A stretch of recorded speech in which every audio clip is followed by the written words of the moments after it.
Hello, welcome everybody. I'm Michael Rubel from the National Museum of American Jewish Military History. It's great to have you all here tonight and be here with Rafael Medoff and Mark Zaid to discuss the new graphic novel. I guess not so new. I heard it's the old one already.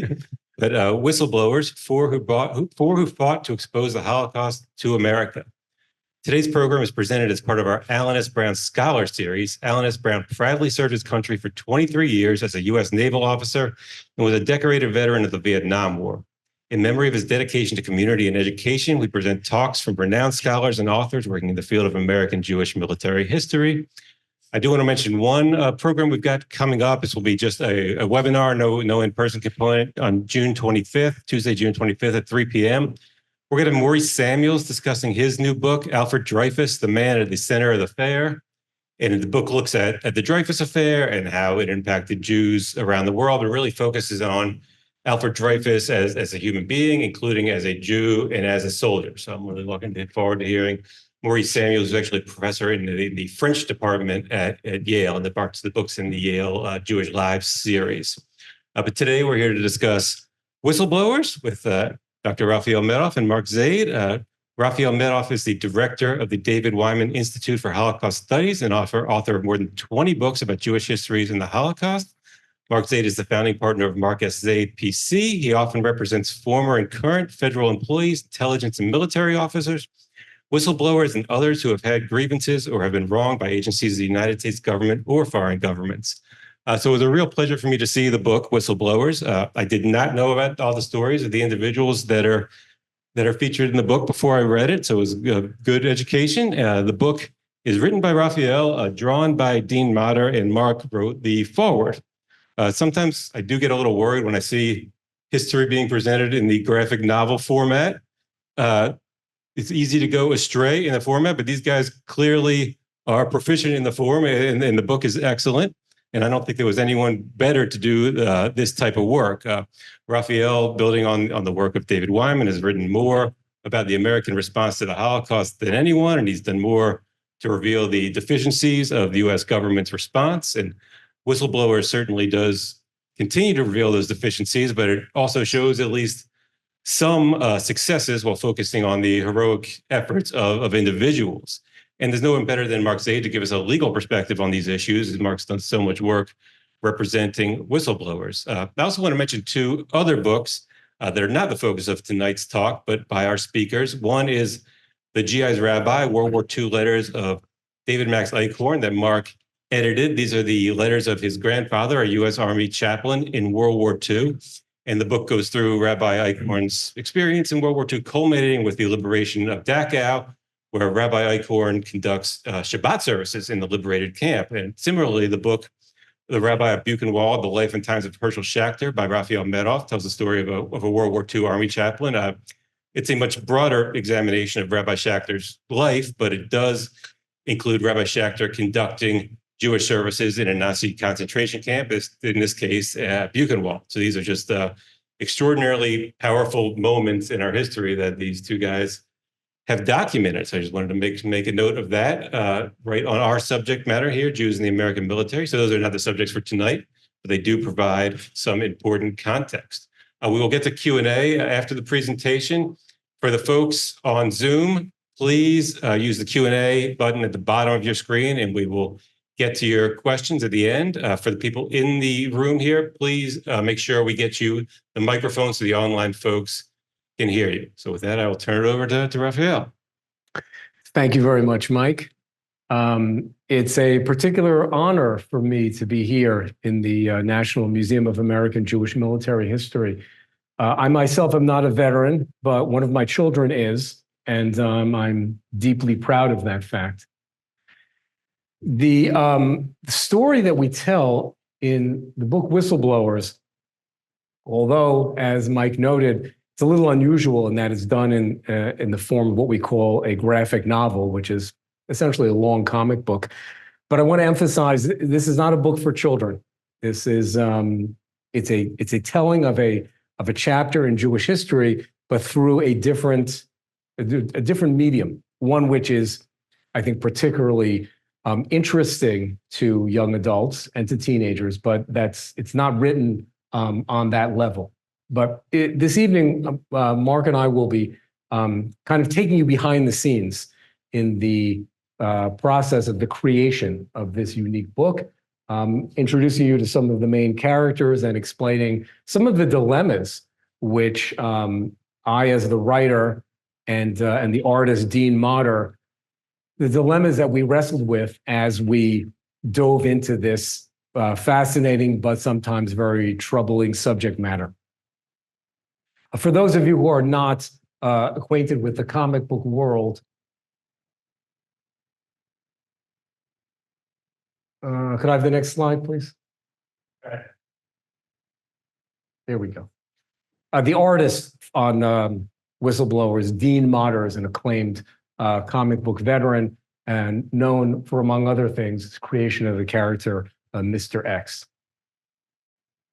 Now, Whistleblowers, as you can tell from the title, focuses on individuals who, in a sense, acted as whistleblowers, not so much in the traditional sense, not exactly the kind of whistleblowers whom Mark defends so often, not the kind of men and women that we're accustomed to reading about today, let's say, who are inside corporations or inside government agencies and blow the whistle on something improper or horrible that they discover is going on inside. But in a very real sense, the four individuals who we focus on in the book were whistleblowers in their own particular time and in their own particular context.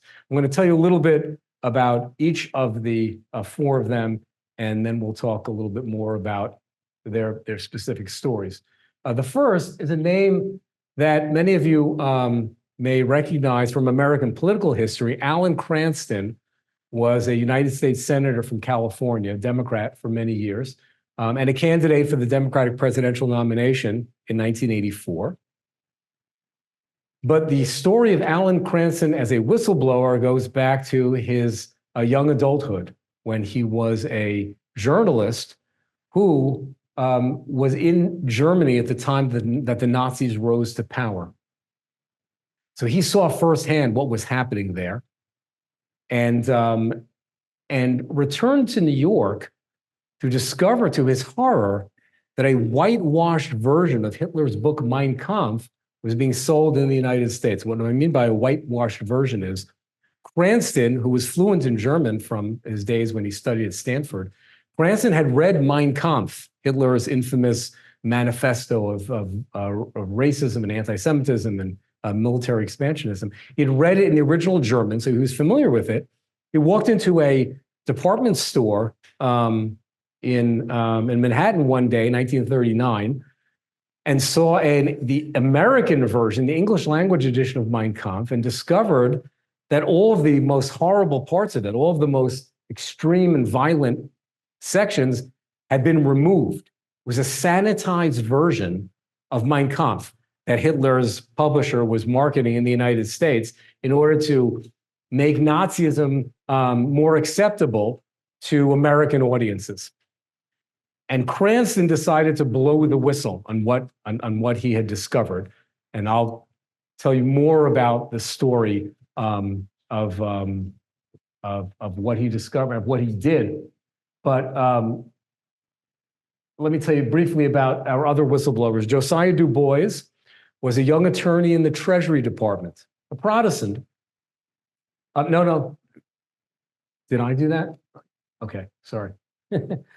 DuBois was working under Secretary of the Treasury, Henry Morgenthau, who you see is our next figure in that lineup. When DuBois discovered by accident that the State Department, his colleagues in the State Department, were suppressing news about the mass murder of the Jews in Europe and obstructing opportunities to rescue Jewish refugees from the Holocaust. And it was DuBois's decision to risk his job, his career, to blow the whistle on what the State Department was doing. Morgenthau, our third whistleblower, figures into two different chapters of the book. One has to do with the voyage of the St. Louis, the infamous ship of 930 Jewish refugees from Germany that was turned away from America in 1939.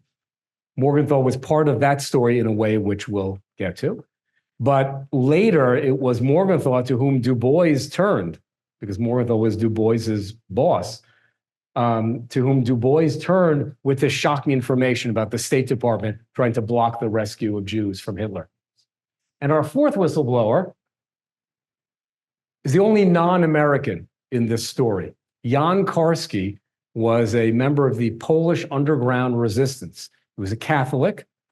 He repeatedly risked his life acting as a courier for the Polish underground in Nazi-occupied Poland during World War II, but then was sent to see Nazi atrocities against the Jews. He was smuggled into the Warsaw Ghetto and into a Nazi concentration camp so he could personally eyewitness what was happening and then bring that news to the outside world, in a sense, to blow the whistle on the Holocaust itself.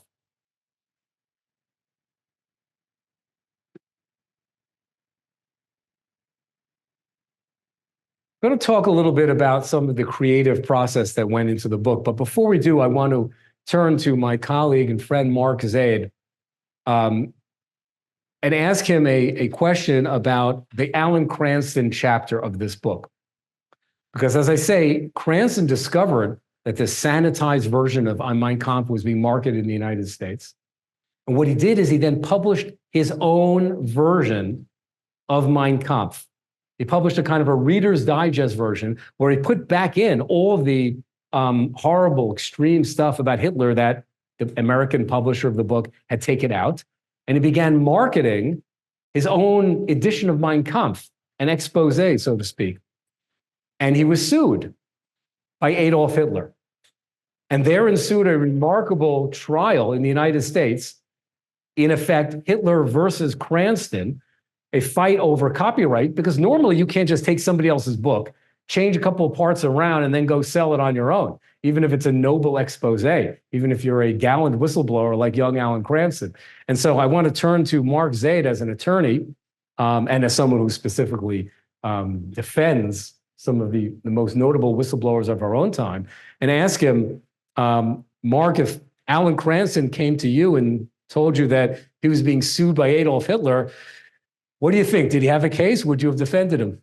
I would have absolutely defended him without a doubt. It was a fascinating case. He didn't really have a case, which was the unfortunate part of it, although the objective was probably met at the time. It was interesting when Rafael brought this to me, the project. We met through comic books, right? Here it is. I work on all these whistleblower cases. I work on Holocaust issues. I've been doing that for most of my life as well. I spoke here almost a decade ago about my book about my grandfather, but we had never crossed paths until we went to a comic book convention together in Fairfax, and I saw his table and what he was had promotion about it in some other earlier comic books they did about the Holocaust, and we got to speaking and realized, you know, we've been in this same world, overlapping but not connecting, and I was very proud and privileged to be asked to do this. When I read through the book, I knew 3 of the 4 stories. I remember watching Voyage of the Damned, that probably many of you have seen the film. Remember reading the book. Faye Dunaway was on recently for some reason. I'm not sure why. I was watching it like at midnight one weekend. Very interesting film, clearly. I don't remember how well it tracked with the book or not. I certainly knew about Morgenthau. If you go to the Holocaust Museum, right, there's a whole section about what the U.S. government knew and when. Karski, I think I'd heard of Karski, lesser known story for sure. But of all the stories that I thought I should have known, it would have been the Cranston legal related story. I came here in '93. Cranston was still in office. I remember the senator. I never interacted with him. But I was amazed to find out about this lawsuit. And it was covered in the New York Times. It's almost a story kind of lost to history. And it's the one, usually when we're talking, that I think people know the least about. Karski, who eventually became a United States citizen, very proudly of it. He's buried in Mount Olivet Cemetery, not too far from here. He taught at Georgetown for decades. So many Washingtonians probably interacted with him. And if it wasn't you, you probably know someone who went to Georgetown and knew him, or, took classes under him, or saw a speech that he gave. But the Cranston story was fascinating. Here it is. They published, and Rafael has this, what he published, which I guess he'll show when we get to that slide. So you'll have to wait for it. But there were a couple of publishers who did what Cranston did to put out the real truth. And Hoffman Mifflin, which is still in business today after like a century and a half, was the American publisher. I don't know if they ever apologized for it. I have to tweet at them when there's an anniversary to see what they'll say about this. And when they looked at it from a legal standpoint, they tried to basically argue, well, Hitler doesn't have a copyright in this because the old copyright laws talked about being a citizen, and he didn't have citizenship because he had been born in Austria, went over to Germany. So he was stateless technically for a bit of time. And it was an innovative legal argument. It failed for good reason. In some ways, almost the opposite of the judge talked about not wanting to punish stateless Jews who would be coming out of the Holocaust, not knowing the Holocaust yet to exist. But many people who were stateless, it's not like today where you don't usually hear about this as much, but it could go both ways and it would be a problem. And they also tried primarily to say that there wasn't any indication that Hitler was trying to preserve his copyright. And the judge basically, and it went up to the Second Circuit Court of Appeals in New York as well and rejected, basically saying that, look, he's the Chancellor of Germany now. He's in charge of everything. Clearly, he's brought this lawsuit. It's in the name of the publisher in Germany. Obviously, he's trying to enforce the copyright. So it was not a very lengthy proceeding. In fact, they went in for a preliminary injunction to shut it down right away. They lost initially, the Hitler, but it got reversed very, very quickly in a matter of weeks, and they ended up having to destroy everything. But one copy survives. At least one copy has survived. Here's an actual copy, and you're all welcome afterwards to come up and take a look at it. You can see it's kind of a tabloid size publication because it was sold on newsstands for a dime. You'll see up in the corner it says, millions sold in bookstores for $3. That's the whitewashed version. But for this popular edition, just 10 cents. Cranston said that several 100,000 copies were sold. I don't know if there's any way to verify it. But as Mark indicated, the part of the judgment in the case when he lost was that he had to destroy all existing copies. So there are not too many of them left. I consider myself very fortunate that years ago on eBay, I found one. I haven't seen another one come up. I have been looking. I cannot find one anywhere. I was actually talking to someone recently who knows Cranston's former chief of staff. And knew, in fact, you probably know this guy in common with me. And so he's going to search for a copy for me. And at some point in time, I'll have to pull the court records. I'll have to go up to New York and see, because it'll be fascinating to read. I'll share with you the New York Times clippings. I don't know if you have them. I'll send them over to you. But just in general, before we go into the details, the whistleblowers, this is more of a kind of generic term of it. The laws about whistleblowers are very different now than what they were historically. In our lifetime, we think about someone like the late Dan Ellsberg as being a whistleblower, and that was 50 years ago already. And that, with the Pentagon Papers, there really weren't protections in place, even though the United States historically has been some of the strongest in the world of advocating for whistleblowers. But that's on paper, not in reality. In reality, most of the laws are in the last 30 years. And they are still incredibly weak, since most of my work's in the national security community in representing folks at the CIA and the DIA and the other intel agencies.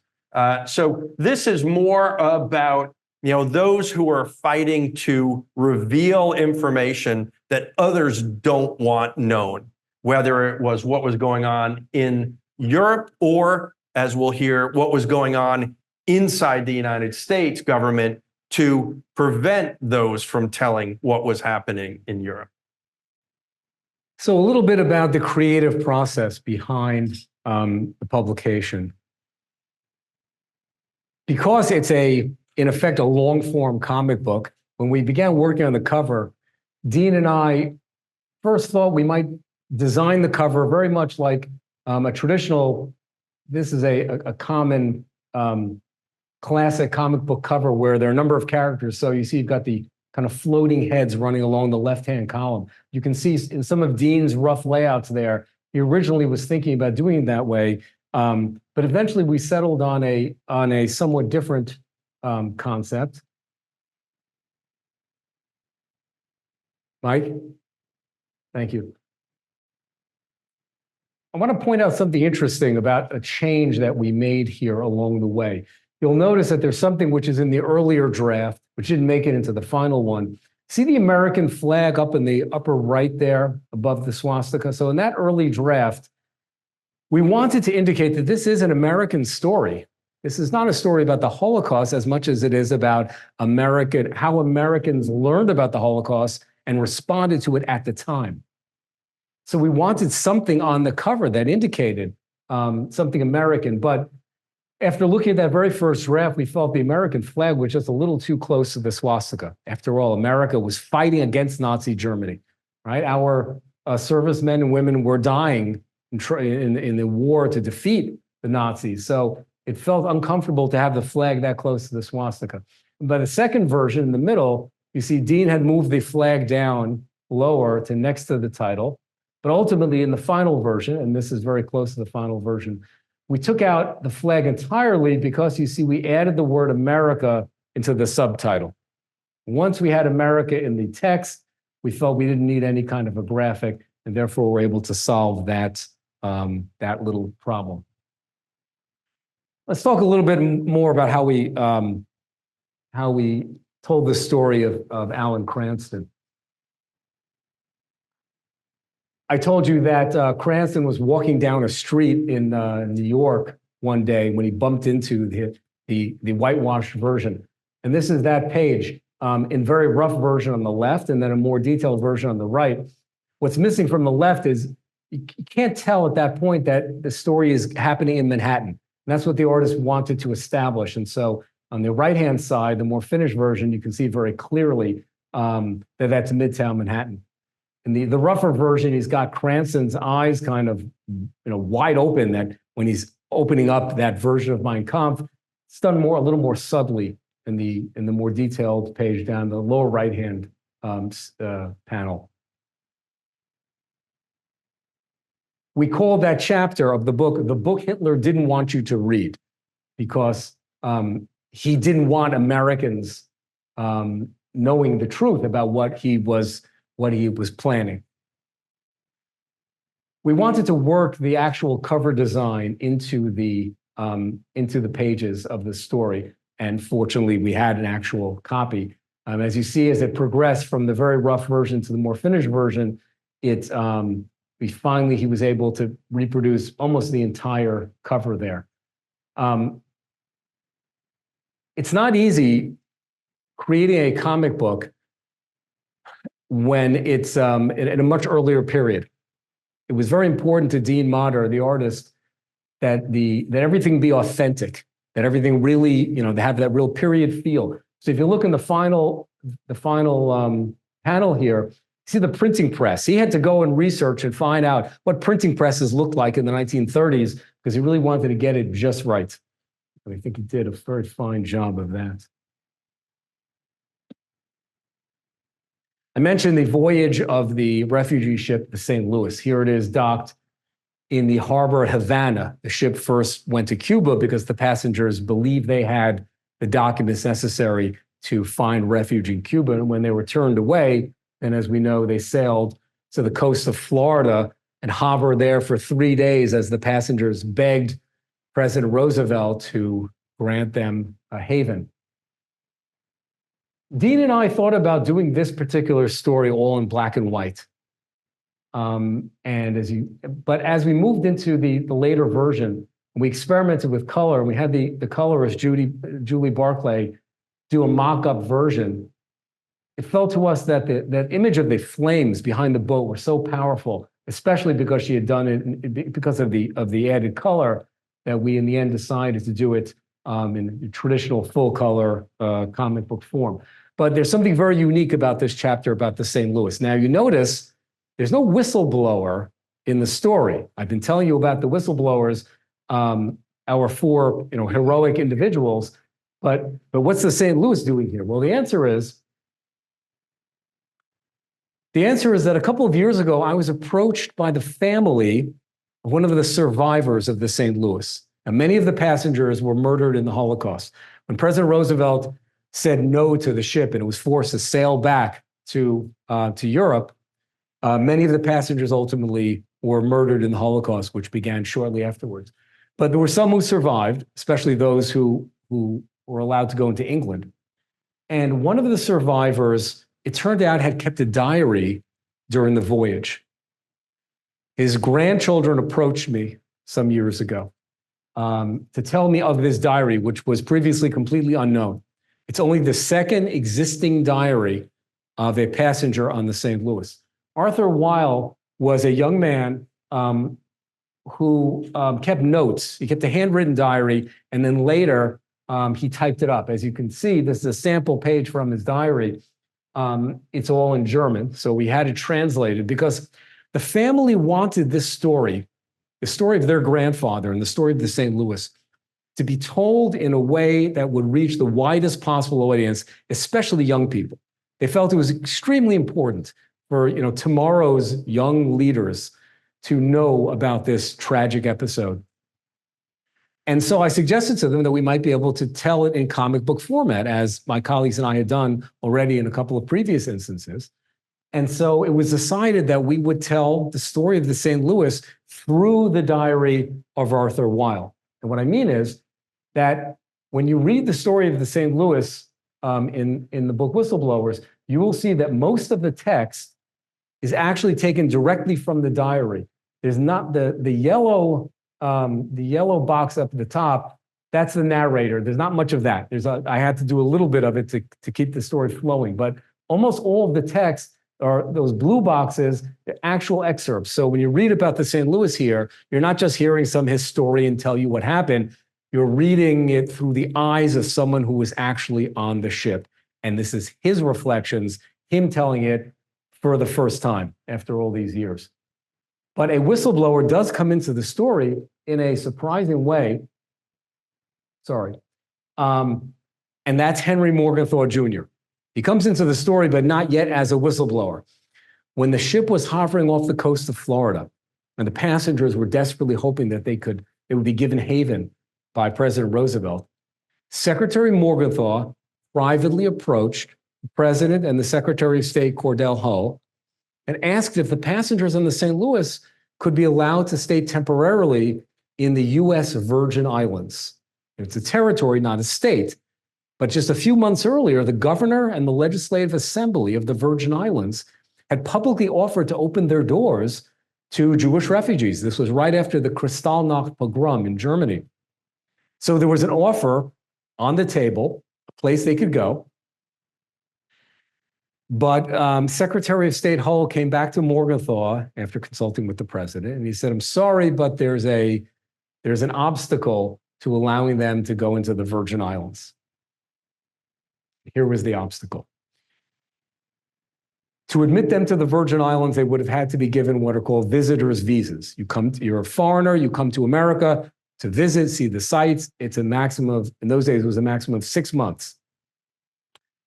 But in order to qualify for one of these 6-month visas, you had to have a permanent return address, a home address to which you would return after you're visiting. I mean, that's a natural kind of immigration regulation because these are for tourists. They're not for people who are trying to establish permanent residence in the United States. So the problem, Secretary Hull explained to Secretary Morgenthau, the problem is that These people don't have a safe address they can return to. They're fleeing from Nazi Germany. The country has just been ravaged by this nationwide pogrom.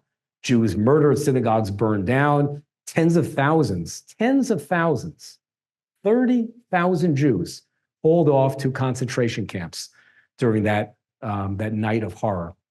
So Secretary Hull said, so they don't have a permanent home address, so we can't admit them to the Virgin Islands. So think about what a catch-22 that is. They can't be admitted to the Virgin Islands because they don't have a safe address to go back to. Therefore, we're going to turn them away and force them to go back into that inferno, Nazi Germany. Isn't that remarkable? What I propose from my study of this history is that Morgenthau's failure to convince President Roosevelt and Secretary Hull to show a little humanity and bend the rule just slightly and let these Jews into the Virgin Islands. I think his failure then in 1939 is what helped turn him into a whistleblower in 1943. Now I'm going to explain that next chapter of the book. And that's the connection between the St. Louis and the theme of whistleblowers.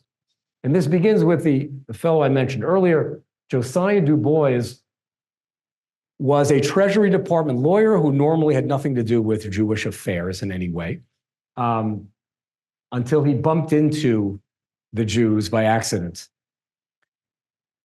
In 1943, Jewish organizations asked permission from the Roosevelt administration to send a modest amount of money into Nazi Europe to be used to shelter Jews, to bribe Nazi officials, to hide Jews from being caught up in the Holocaust.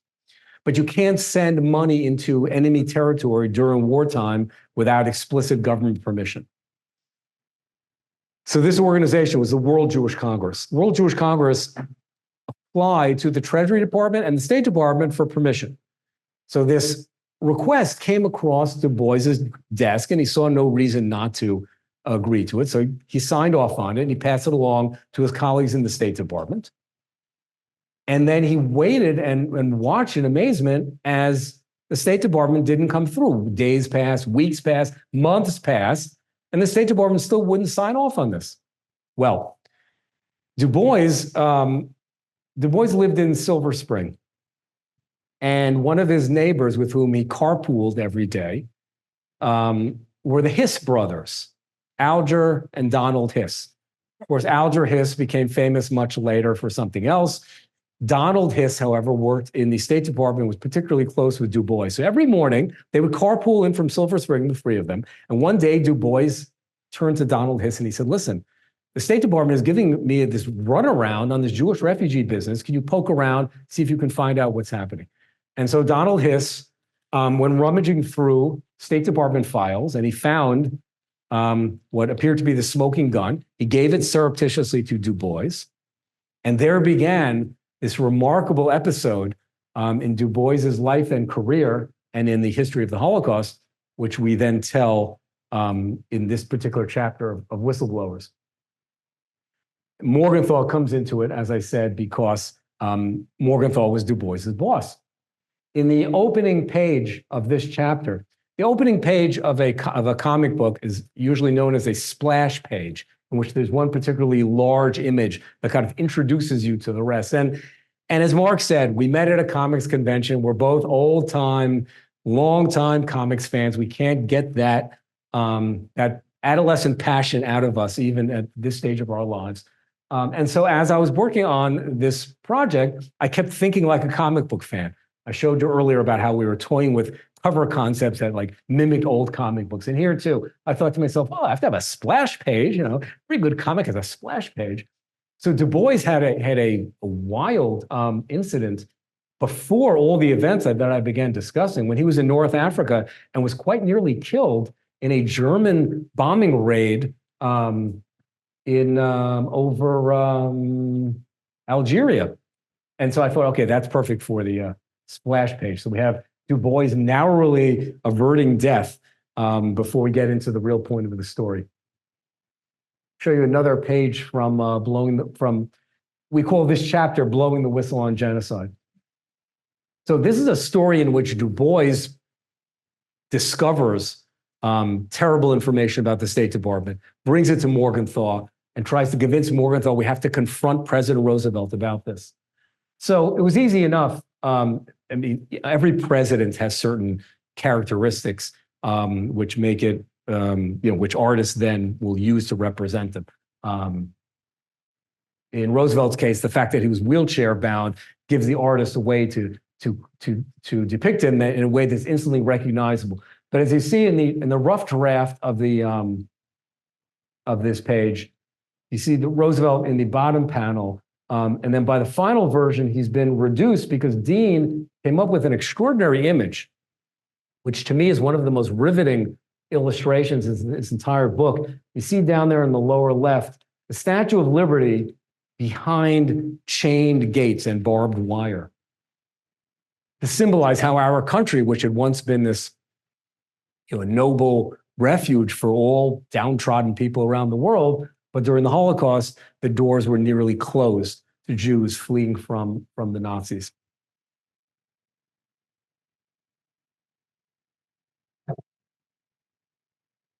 One more little tip of my hat to comic book history here. There's a concept in the comic book world known as the silent page.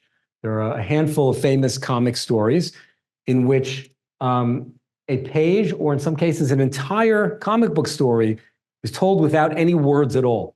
And here's a sample of one of them. It's from an issue of Batman in 1989, where there's not a single caption, there's not a single word balloon, there's no thought balloons, there's nothing.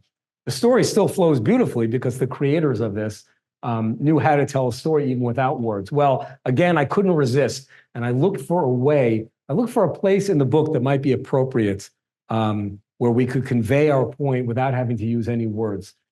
And we found it in this page, in which, as you see, Dean used a kind of a checkerboard design. I was trying to imagine what would have been going through Josiah DuBois's mind as he was seeing this information about terrible atrocities against the Jews, and yet the information was being suppressed. What was he thinking about? And how agonizing it must have been for him sitting at a desk in Washington, D.C., feeling helpless, stymied by the State Department, wondering why Roosevelt wouldn't do anything to help the Jews, and thinking about what was happening in Europe. And so we created a scene in which we focus on one little girl holding a doll. And as you see, it goes back and forth between this girl and her fate at the hands of the Nazis and Du Bois thinking about what was happening in Europe. We have an ongoing problem with this book, Dean and I, which was how blunt to be, how graphic to be with regard to scenes from the Holocaust, which is to say, the Holocaust is a very gruesome subject. And when you write about it in just with ordinary text, you don't face this kind of dilemma. But when you're illustrating it, then the question is, how frank do you want to be? Again, this is not a book intended for children, but all of us, find it disturbing to see depictions of Nazis committing atrocities against defenseless Jews.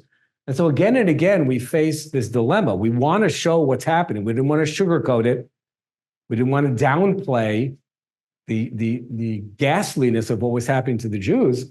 And yet we didn't want to do it in such an over-the-top way that would give anybody nightmares, that would make it hard to turn the page. And so you see in this page, the horror is more implied than it is explicitly shown. And this happened a number of times throughout the stories.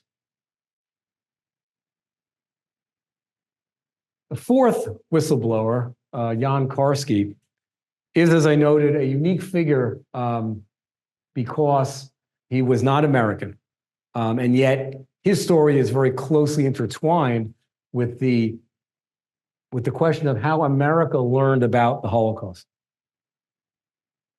So Karski was a courier for the Polish underground, which meant they sent him on extremely dangerous missions that endangered his life.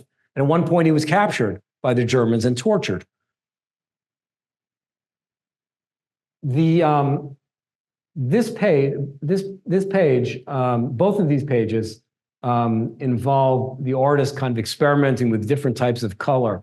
On the right-hand side, he had to deal with a problem that all comic book artists encounter one time or another, and that's how to depict events that are happening at night without making it so dark that you can't figure out what's going on. So he used a shade of blue and some silhouettes, and I think he did it very effectively. You'll notice in the lower right-hand corner, and also the previous page, you see shots being fired, but you don't see very graphically what is happening to the victims. So again, the violence more implied than shown explicitly.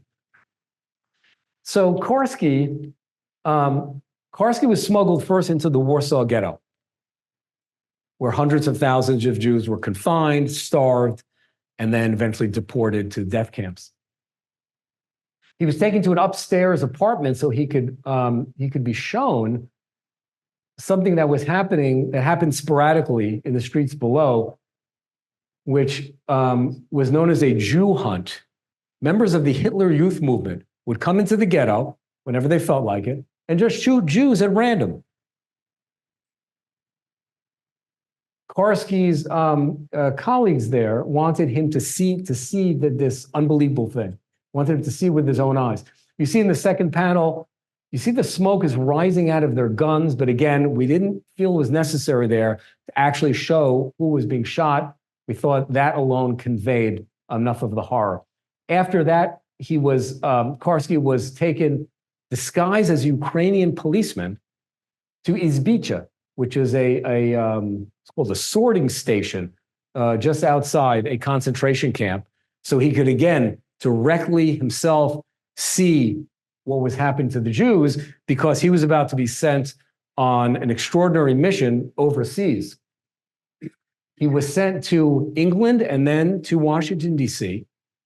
to tell firsthand what he had seen in Europe. And he had an audience with President Roosevelt on July 22nd, 1943. Karski was sat in the Oval Office and explained to Roosevelt what was happening in Europe, talked to him about the war situation, about what was happening in occupied Poland. And then Karski got to the subject of the Jews. Up until this point, as Karski explained later, the president was very engaged, asking a lot of questions, wanted to know more details. And then Karski got to the subject of what he had seen being done to the Jews in the Warsaw Ghetto, in that concentration camp. And suddenly he said Roosevelt was not interested. He didn't ask any questions, very quickly changed the subject.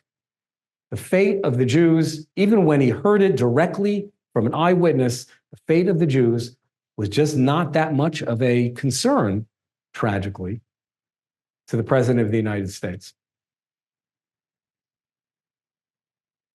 About 6 months later, Morgenthau confronted President Roosevelt. So now this was no longer a Polish stranger, a Polish underground courier, but his own Secretary of the Treasury came to Roosevelt in January 1944, presented him with a report that Josiah DuBois had compiled, explaining what the State Department had been doing. Now, the State Department was not some kind of rogue division of the US government. The State Department was implementing President Roosevelt's policies regarding Jewish refugees and immigration matters. But the level of detail that DuBois and his colleagues had discovered was something that neither the White House nor the State Department believed would ever get out. Now, I said this happened in January 1944, and that date is crucial because 1944 was an election year. Every president has to take political considerations into account when making policy decisions. And Franklin Roosevelt was no different. Today, when we look back at FDR's 4 elections, we see that he won by pretty much a landslide every time. It almost seems like it was a foregone conclusion. But in fact, it was not. And I can tell you from having gone through the internal records of the Democratic Party, Democratic National Committee in 1944, that senior party officials, advisors to President Roosevelt, were not convinced that he would definitely be reelected in November. The president himself was not certain of it. So it was exactly the moment when the president was just vulnerable enough politically that a plea from Morgenthau could make a difference. So Morgenthau brought Roosevelt this report. The president didn't want to see it, but Morgenthau sort of held it up to him. By the way, the original title that DuBois put on the report was "The Acquiescence of This Government in the Murder of the Jews." Think about that. DuBois was a lawyer, and this report was an 18-page detailed lawyerly document where he laid out all the facts and the quotations and the figures. Morgenthau toned down the title of the report before he showed it to the president. But essentially, he confronted the president with a political dilemma.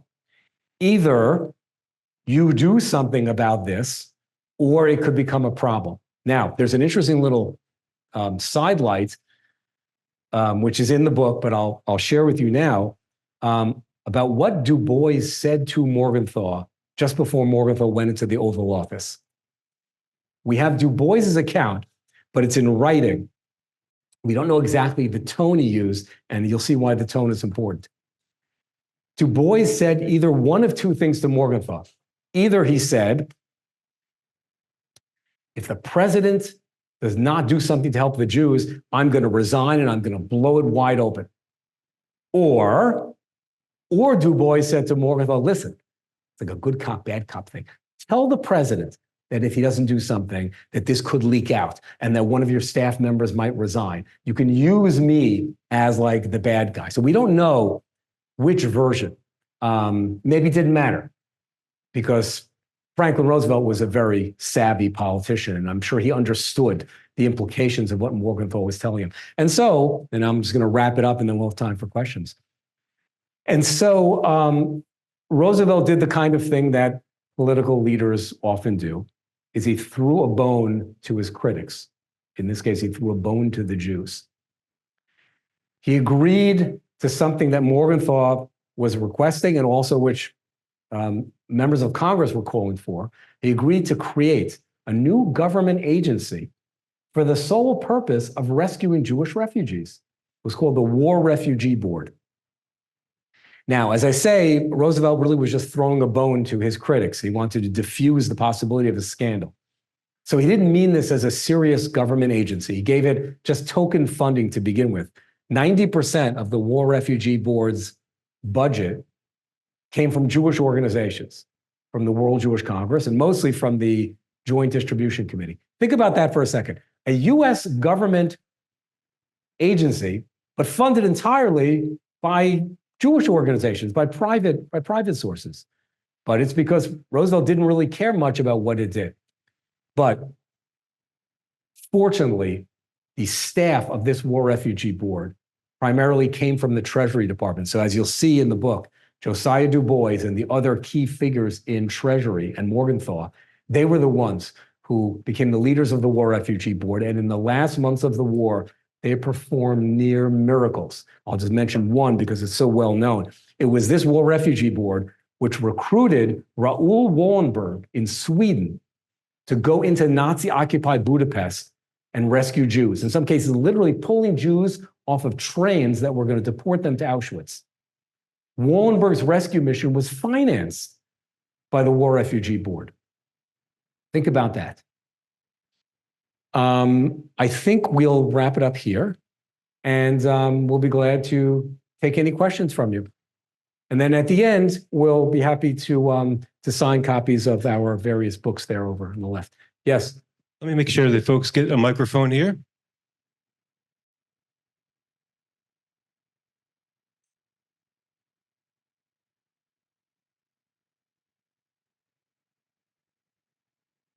So would you consider this sort of the beginning of graphic novels in the sense that we know of today, the way in which it's illustrated, which obviously is very well done, but also the storytelling skill set that you bring to this, as well as the way in which it's packaged and all that?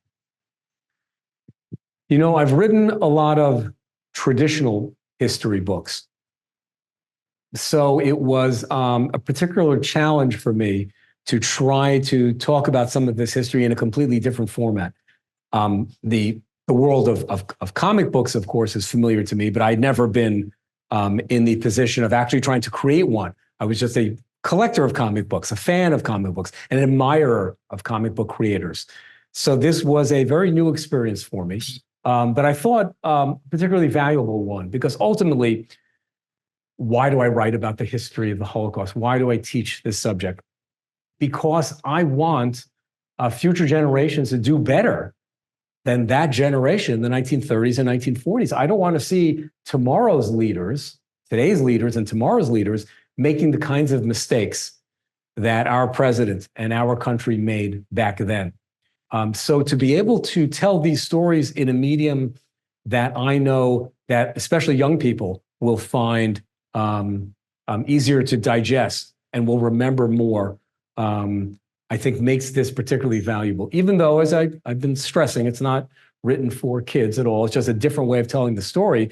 But I'm very proud that we have a way here of potentially transmitting these important moral lessons to the young men and women who are going to be the leaders of our country in the years to come. And unfortunately, every generation of Americans, it seems, is confronted with the specter of genocide or human rights violations of various kinds around the world.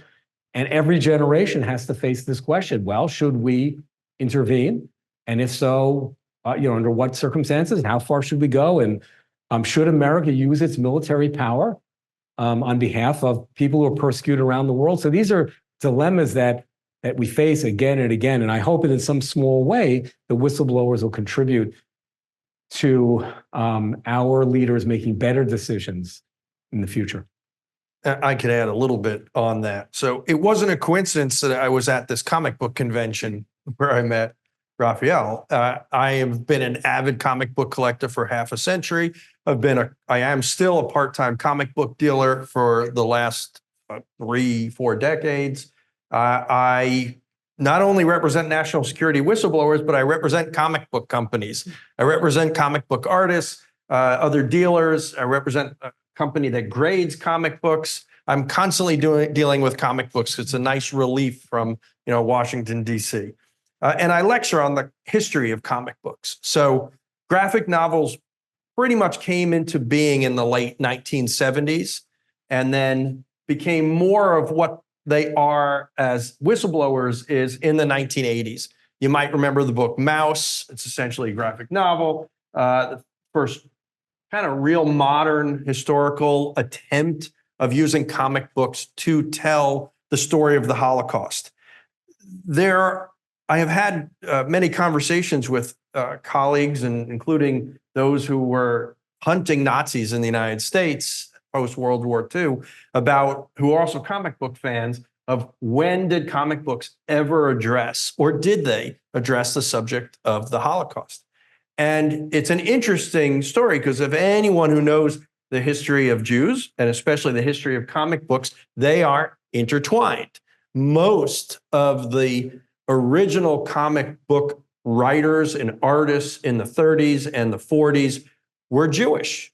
The creator of Superman, the creator of Batman, the creator of Captain America, Stan Lee, all Jewish. The companies, people who ran Marvel Timely, the ones who ran DC, all Jewish. And yet you didn't see a lot of anything. You didn't see anything about the Holocaust. I remember there was one book that came out, I forget which title, in the 40s, where you saw what appears to be a concentration camp, but no indication of who was in the camp. I mean, we obviously knew the Nazis had concentration camps. Dachau was formed, where my grandfather went in 1945, was formed in 1933 for political prisoners.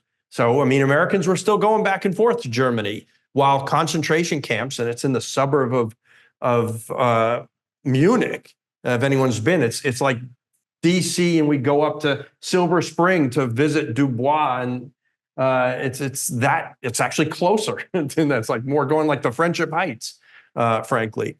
It wasn't until really in the 50s where EC, which made Mad Magazine, did a story in 1955, I think it was, that was hard hitting about just in one story, 8-page story. And then we started to see some more in the 60s and 70s as things became a little bit easier to talk about. But the thing about where Raphael says this is not a book for kids, which it clearly is not, comic books today are not for kids. You know, for most of us in this room who grew up reading comic books, we read them because we were kids. They were intended for 7 to 15-year-olds. Now comic books, the average age is about 27. So the kids today, or the students, whether it's middle school, high school, college, they're used to this type of format. It's a great educational tool, and of which hopefully this book will become a reading material in any number of classes about this topic. Okay, can I ask just one last question in closing?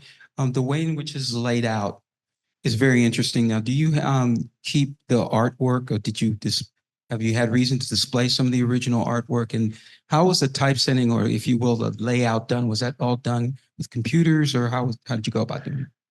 Well, those are the kinds of questions that the artist could answer, that I don't really know the answer to that. The artwork has not been displayed, although that's an interesting idea that we actually might want to look into. But I don't know much more. But questions about the typesetting and so forth, I don't actually know much about that. I mean, a lot of the comics, it really depends on the artist. A lot of them do use computers nowadays, but a lot of them are also still old school. They might do both. They'll put it onto the computer, but then they'll eventually put it onto board. And it's not, unfortunately, like the olden days where, you know, we have lots of the art and buy and sell it. Let's take one from online.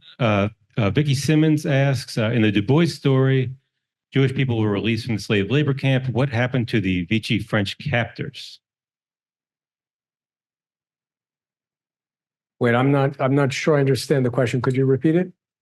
The question was, what happened to the Vichy French collaborators that were imprisoning Jews after they are free?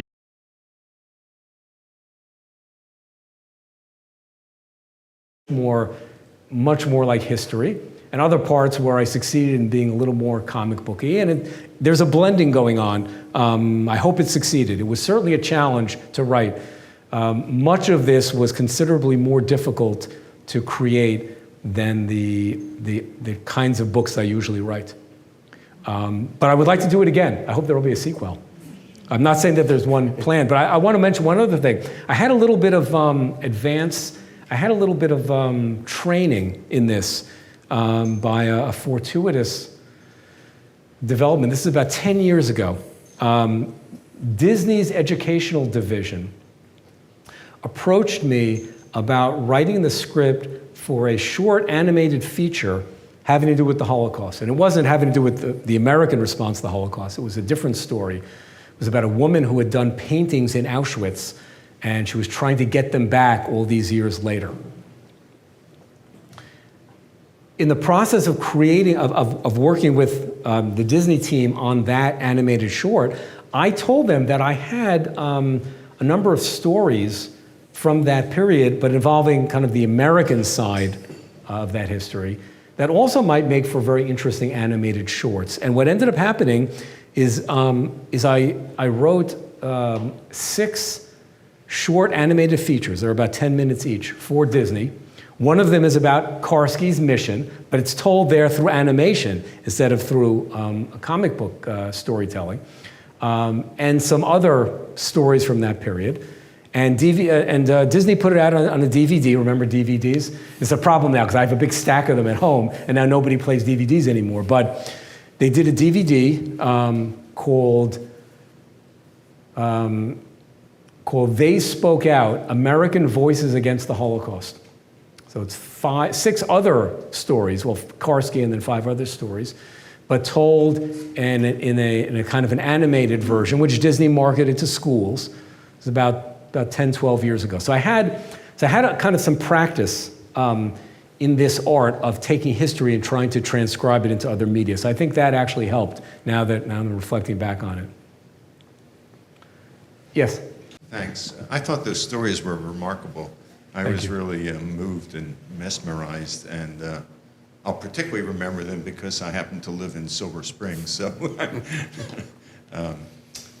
but I guess that's just a very simple question. Have you thought about or been approached by any Hollywood folks or gotten any rights to movies or television appearances or ways to get this book and these ideas out to a larger audience? Do you know any to whom you could connect? Well, we with? can talk afterwards. But No, but it's a natural. You can, when you see these stories, you can see how any one of them. That's why I asked. Well, except for the story of the St. Louis, which obviously has been told in film. Mark mentioned the famous 1976 film, Voyage of the Damned.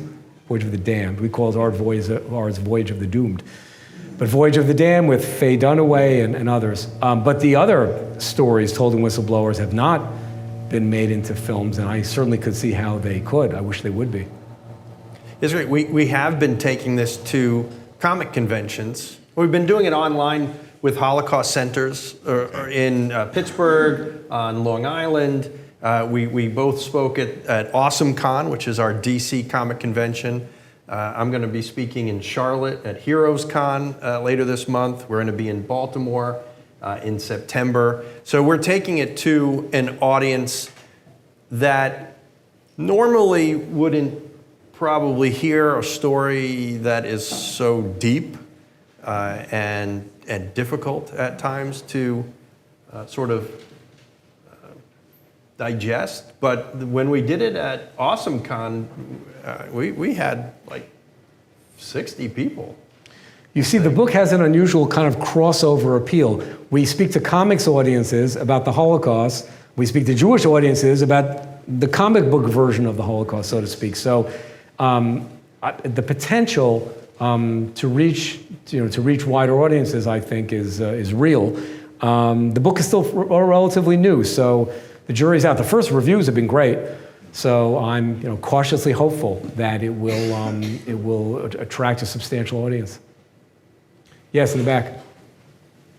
Thanks for the talk. Actually, the stories were about the successful whistleblowers. Do you have a notion of the unsuccessful ones, those who tried and couldn't reach the right audience, or they were like kind of locally successful for the surroundings? And also, if that's the case, which time, which area, like in 50s maybe, and what areas this movement of whistleblowing was? Well, most of the history of America's response to the Holocaust is a story of abandonment. And in fact, the definitive book about the subject is called The Abandonment of the Jews, written by the late Professor David S. Wyman. I'm the director of the David Wyman Institute for Holocaust Studies, which focuses specifically on how Americans responded to the Holocaust. Professor Wyman's book, which was a bestseller back in 1984, remains the gold standard in the field. And it's a very depressing story about how our government turned away from the plight of the Jews. So when you ask about how do these so-called success stories compare to the broader narrative? Well, these are the exceptions that proves the rule. That prove the rule. There were individuals, brave individuals like the ones we described in Whistleblowers, who did speak out. There were individual Jewish activists who organized rallies. Some of you may know about the march by 400 rabbis to the White House in 1943. But sadly, that was the only protest for the rescue of Jews during the Holocaust to take place in our nation's capital. The only one. But there were individuals. There were individual journalists who wrote about what was happening to the Jews and who called on President Roosevelt to try to rescue some of them before it was too late. But unfortunately, these sort of brighter spots in the record, they're inspiring, and that's why I write about them, because while Professor Wyman wrote about the abandonment of the Jews, that was not the entire story. Fortunately, there was at least a small number of Americans and others who did try to help, who did care, who did cry out in one way or another.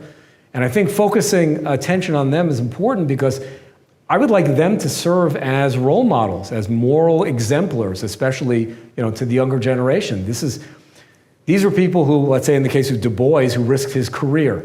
In the case of Karski, literally risked his life. And And that's a challenge that, as I said, every generation of Americans has to face. And often, many of us will, in a smaller way, will face in our own lives situations where we have to do something that might involve some risk or doing something that's unpopular. But I think these stories remind us of the moral imperative to rise to that challenge and to try to help or speak out in some way when innocent people are being persecuted. I agree. The stories are ones of success, but how one defines success is very subjective and relative. And you'll see in some of the stories that the successful heroes at times didn't think that they were successful because they didn't succeed at the level they wanted to. They didn't get the passengers of the St. Louis to come into safe haven, and half of them ended up dying. So there's a lot of success, and we know about them because they were successful, but the success is also on the heels of failure. I mentioned that the War Refugee Board carried out some remarkable and heroic rescue activity during the final months of the war. Professor Wyman calculated that the board played a major role in rescuing about 200,000 Jews during the last 15 months of World War II. Now, DuBois gave a couple of interviews after the war. He didn't go around trying to draw attention to what he had done. But on a few occasions, there are a couple of old documentaries in which he was interviewed. And he was asked about the accomplishments of the War Refugee Board. And he said, looking back at it, he said it was too little and it was too late. And that's true in one sense, because 200,000 out of more than 6 million might seem like just a drop in the bucket. On the other hand, 200,000 lives is really not a drop in the bucket. So it's a credit to DuBois that he was a very modest man who didn't seek fame or attention for what he had done. And that's true of Karski as well. But I'm glad that we have the opportunity today to tell their story and to draw attention to the great things that they did do. I think we've got time for just one more question if we want to. Yeah, here in the front row.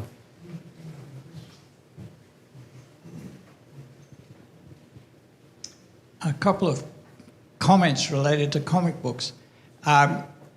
When you're doing this again and again, I encourage you to express an homage to Maus and to Schindler's List for the little girl in the red coat, to show that this is part of a broader cultural experience.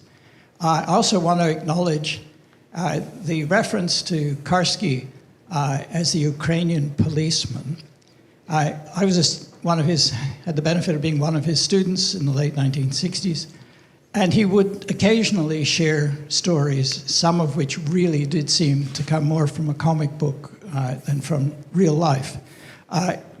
He was unique, I think, as a courier, having gone back through France, through Poland, through Germany, multiple times, and a lot of close calls, never got caught. One of the disguises, techniques, was that he had different personalities, always the foreigner. So there was the Ukrainian policeman in Poland. I think there was a Swedish industrialist in Germany and an Italian fascist in France. And he had the same ID materials, costumes, and everything else, which he used repeatedly. The only thing he felt he lacked confidence in was how to get away with the accent of the appropriate foreigner. So he would stuff a rag in his mouth and pretend to have a toothache, which generally worked. So now, sorry to interrupt you, but now I must add a little PS to that anecdote. So when Karski was being smuggled out of Europe after he had been in the Warsaw Ghetto and if he had been in that concentration camp, and he had to be then brought through Europe to be able to escape the continent.